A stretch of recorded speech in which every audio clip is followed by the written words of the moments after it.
Donc, je m'appelle Christophe Bourgois-Costantini, je suis coach professionnel après une formation HEC, j'ai 57 ans, j'ai été entrepreneur, ingénieur agronome, j'ai fait plusieurs fois le tour du monde et je publie un livre aux éditions First qui s'appelle « Vous êtes 10 fois plus intelligent que vous ne l'imaginez ». La rencontre avec Nadal a été décisive sur le livre parce qu'en fait j'avais l'intuition qu'il était le champion qu'on connaît, pas uniquement à cause de ce qu'on appelle sa kinesthésie, son corps ou son geste tennistique, qu'il y avait autre chose.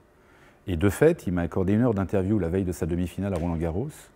Et en fait, l'intuition était plutôt bonne puisqu'il m'a avoué, ce que j'avais jamais lu ni entendu, qu'il depuis sa plus tendre enfance, on ne lui avait pas appris à regarder la balle, on lui avait appris à écouter la balle, à entendre la balle. Et ce qu'il y a de formidable, c'est qu'en fait, il a développé une intelligence ou une aptitude qui est celle de l'oreille, qui est celle du son, qui est une aptitude extrêmement importante dans le sport, alors qu'en France, on ne nous l'apprend jamais. On est plus souvent dans le regard, dans le quantitatif de ce qu'il faille faire, plutôt que d'aller chercher d'autres ouvertures. Certains appellent des consciences, moi j'appelle ça des intelligences ou des aptitudes.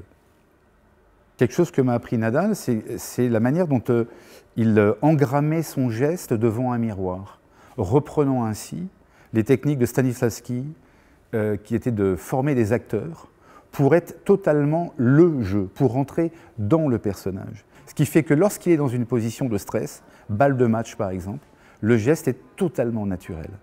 On revient à ce que disait Bergson, entre l'intention et l'action, rien ne s'interpose comme chez l'animal. Le geste fait tellement partie de son personnage, c'est comme un 5e membre, qui fait qu'il n'a pas à réfléchir dans les moments délicats de sa vie.